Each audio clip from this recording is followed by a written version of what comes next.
Good morning, everyone. This is Jeffy Kennedy, author of fantasy romance and romantic fantasy, here with my first cup of coffee. Oh, okay. That's like the best. That first sip of coffee, first sip of wine, where you feel it like go into your system. I swear you can feel it hit your bloodstream.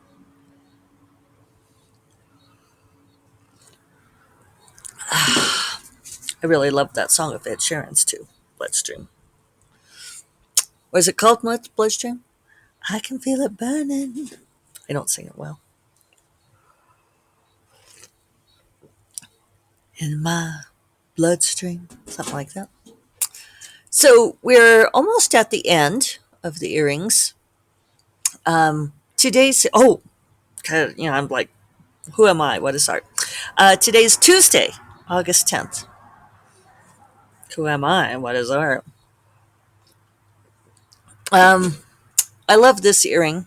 Another one that I used to have two of, and now I have only one. But it's for those of you not on video, it's a bat. It's a circle with sort of in a hammered brass. There's a stamp on the back, but who knows what it says. I think it's the designer. I could potentially get, I should get out my magnifying glass, I could potentially get another one. Anyway, a circle of hammered brass with a cutout of a bat, spread winged. Let's see, give it the right background so you can see it. There we go. And then there's a moon that's got a crescent cut out of it. I bought these at a bat convention, of all things, in Lincoln, Nebraska, many moons ago. Ha ha ha. Back when I was a grad student doing research on bats. Bat convention was very fun. Um, yeah, so I got those. I used to have all kinds of bat stuff because I worked on bats, and so people would give me bat things. These were one of the few bat things I bought for myself. On the other ear, I don't think I did these because I was hoping to find the other one. But this is an ear cuff called ear vines, and it's going to be really hard to explain, but they're cool because it's thin gold wires that wrap around the ear. Um, and I'm spacing on the word. I use it in writing sometimes because it's a cool word. The outer ear. Uh, the seashell. I can't think of what it's called. How funny. And then it has a little spray that comes down. These are very short and finished with a couple of gold balls, and it just rests against the ear. These are incredibly comfortable. I did have two of them. I've had these for probably 20 years, 15, 20 years. And I had two of them up until this spring. And I took them with me when we went on our trip to Las Vegas. And I haven't found the second one. I may yet find it. I was kind of holding out to see if I found it because they tend to get wrapped up in the other jewelry. It's just really sticky. It's this spray of wires. It just like gloms itself onto just about anything in just, relatively near distance. And then I added on the little bluebird stud so I wouldn't have an empty hole. You guys saw the bluebirds before. But I was thinking about, I am going to see my granddaughter tomorrow night, and I was going to take her some of these little earrings that I was saying I think are too small for me. And I was thinking, should I take her the bluebirds because I don't want to risk her losing them? And then I put this on and I really like how it looks. So I think I'm not giving up my bluebirds yet. So there.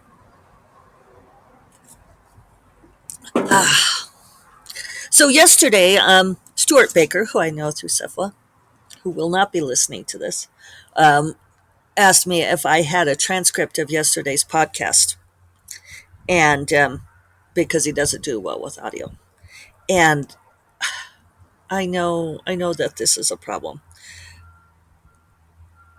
I should have. Does the YouTube come up with closed captions? I think maybe it does. I should look at that.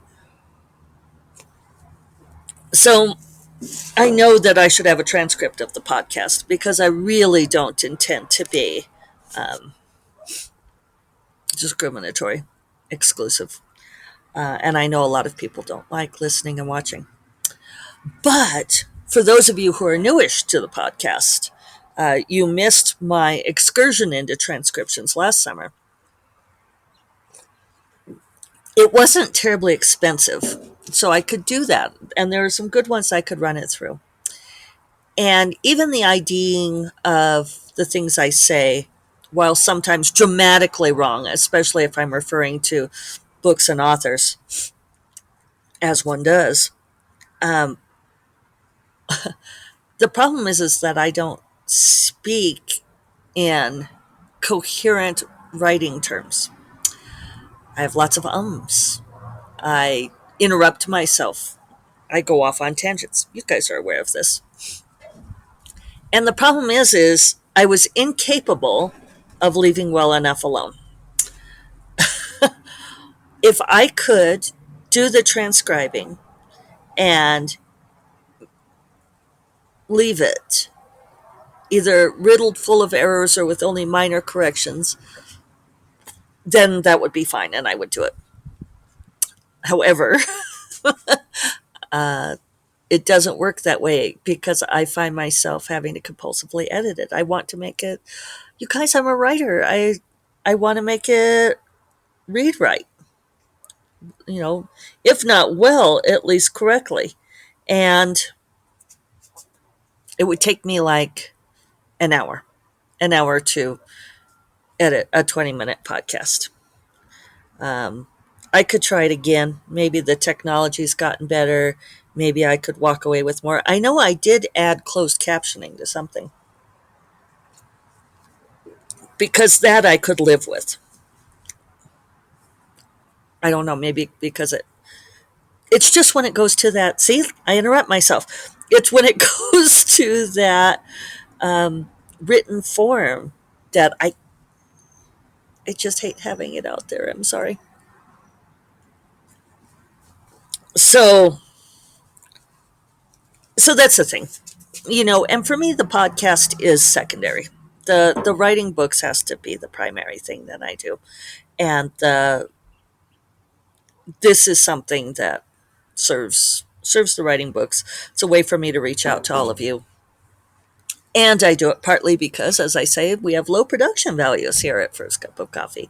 I do not put a lot of finishing effort into it. And that's partly how I can do it 4 days a week. Oh, I'm sucking down this coffee today.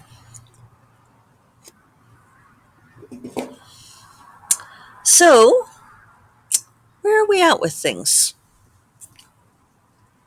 I talked yesterday about my rethinking my sustainable level of creative productivity.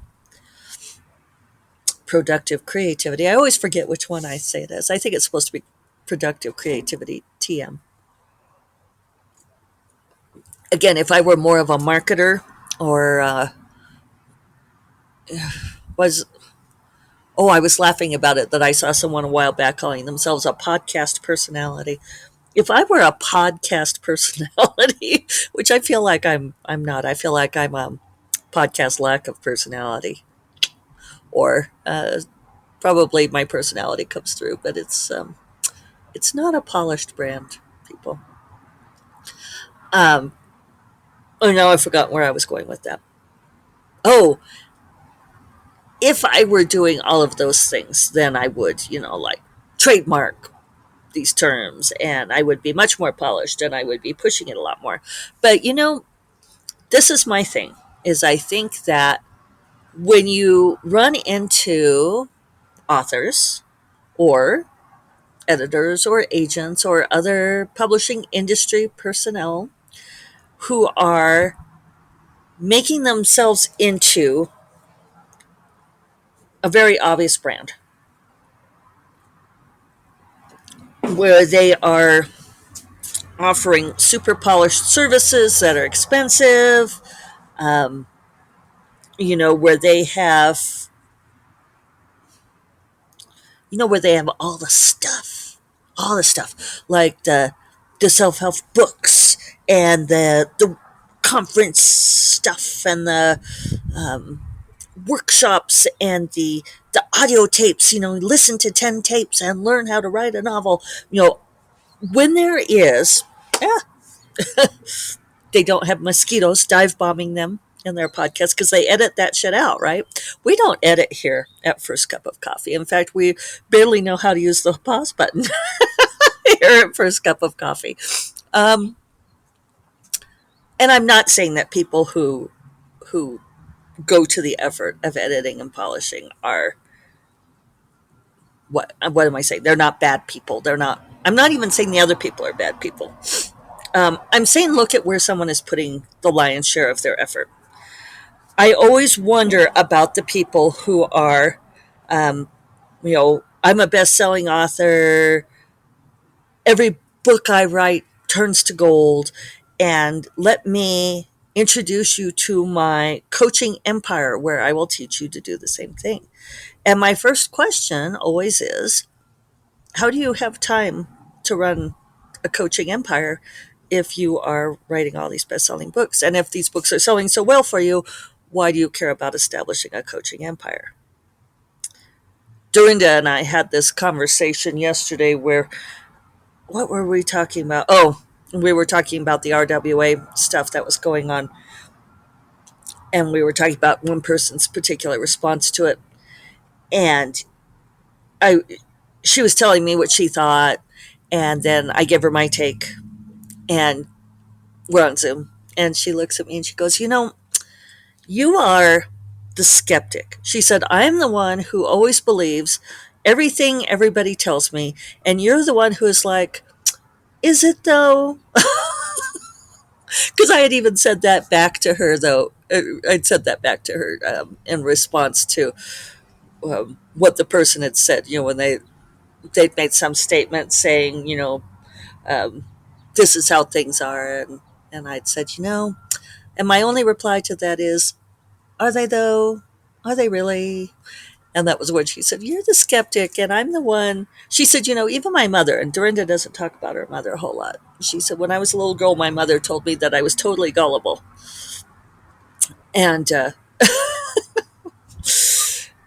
but that's part of that. Dorinda is such a generous and honest and open person that it never occurs to her that anybody else is not. I'm somewhat of the same way in that I continue to be an idealist, but I don't know if I really count as a skeptic, but I am a fan of critical thinking. So this is something that I think I learned in college. Um, I had this one professor who I have dedicated books to and mentioned a number of times, Professor Hoddes, who described himself as a non-practicing Orthodox Jew, which is a fine joke for those of you who get that. Um, really just an amazing man. And he taught me to think about all sorts of things. And one thing that he said was that the purpose of a college education was not to stuff your head full of knowledge, but to teach you how to acquire and evaluate knowledge for the rest of your life. And he taught a course called The Study of the Bible as Literature. And it was amazing. We went through this, you know, through the Old and New Testament and apocryphal books and analyzed the story structure and analyzed everything about them. We learned to think critically about something that most people don't think critically about. Something else that he would say was that most people only ever have a 5-year-old's understanding of their religion, that they take the things that they are taught as a small child, and that is their unexamined understanding of their religion for the rest of their lives. And I found that to be very true too. Not everybody, but not all men. But it's true for many, many people. Because if you go in and really study stuff and think about it critically, there's this whole faction of people who think that that is somehow anti faith. But if it can't bear examination, if it can't withstand, if whatever you believe in can't withstand intense interrogation, then maybe it's not as strong as you think it is. It's something to think about. So I do think, and David has mentioned it before too, and I've tried to teach him some of it, and I've worked it into books here and there. The idea of critical thinking, about backing up and looking at the influences of something. It's almost the intellectual equivalent of follow the money, right? If you want to know who's benefiting from something, you can look at who's making money off of it. That's one way to do it. Uh, so when you look at why are people offering particular services, especially if they claim that they are making huge amounts of money doing one thing, but then they're selling their services very expensively doing a different thing,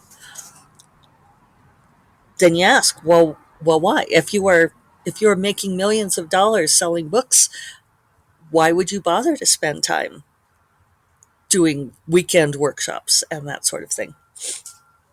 Um, yeah, so I can't even remember exactly how I got onto that, but I do think that I guess podcasting and all of that. There are people who are doing very, very well podcasting, and that's great. But that's, they're trying to make a living doing that, trying to make money doing that, with advertisers and all that kind of thing, and that's awesome. But it's that's where their focus is. I think that's what I'm getting at. Look at where people place their focus. And all of this is by way of excusing the fact that I don't have transcripts, because my focus just always has to be on writing books first and foremost. And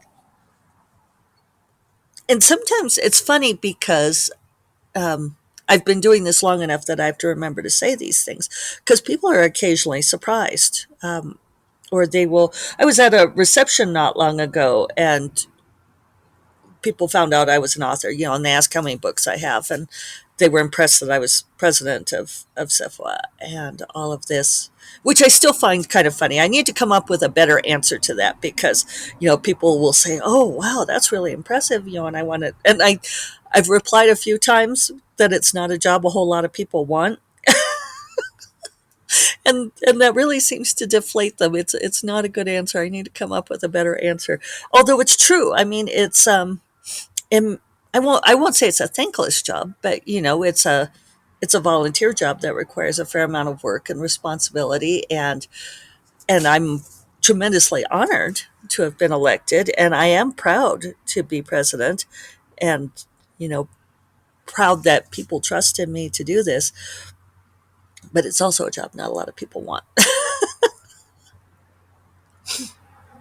um, where was I even going with that? Oh, that they were asking me fairly basic questions about writing, and I realized that I have to keep revisiting those things, because I assume people know and they don't.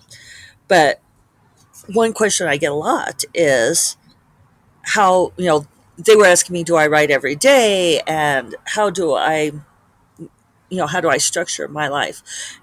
And it is a question from writers of all types. Like, well, how do you get the books written?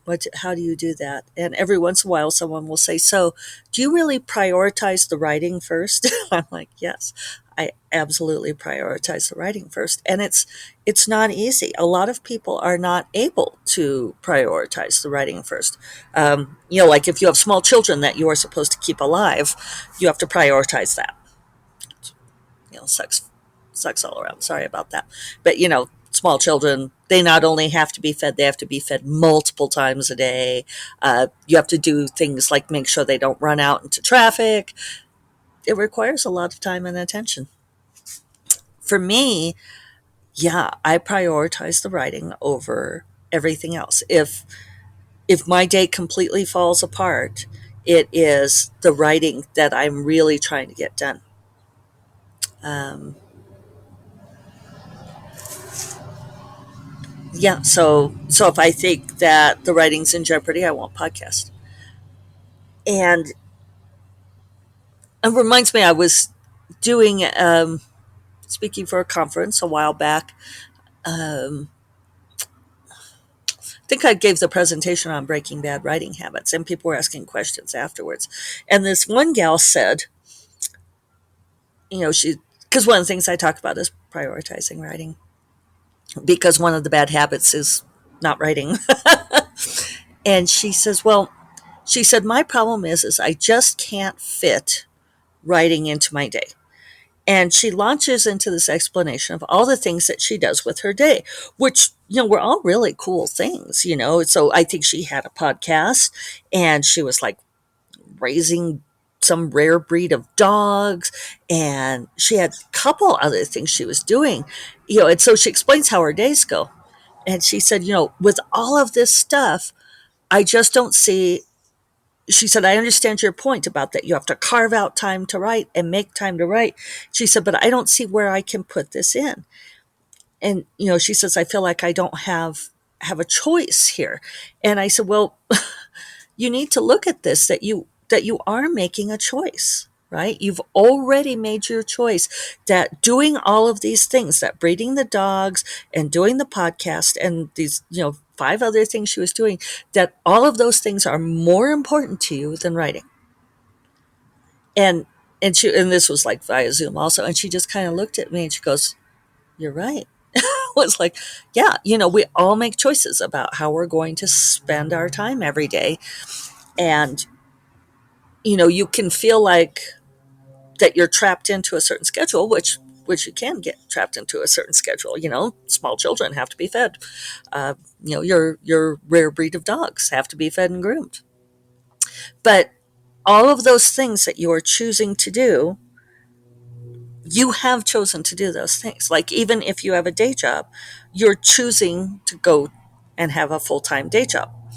Uh, there might be really, really excellent reasons that you've chosen to do this, like food and shelter, that you need these things, or you need the health benefits, or what have you. But there's still choices. We have made those choices. And if you don't have time to write, it's because you have made the choice to fill that time with other activities. And that's what it comes down to, which is hard to face sometimes, but there it is. And I've gone long, so I'm going to go and make the choice to get my writing done today. I will remind you all that First Cup of Coffee is part of the Frolic Media Podcast Network, and you will find more podcasts, polished, well-produced podcasts that you might love at frolic.media/podcasts. And I will talk to you all. Oh, well, we'll see. I don't know. Maybe Thursday, if I wake up early and there's time before we take the kids to Waterworld. I might try to get words done. So maybe Friday. This might be it for the week. We'll see. It might be next Monday. The tension is unbearable. My mother will be unhappy. But you all take care. Bye bye.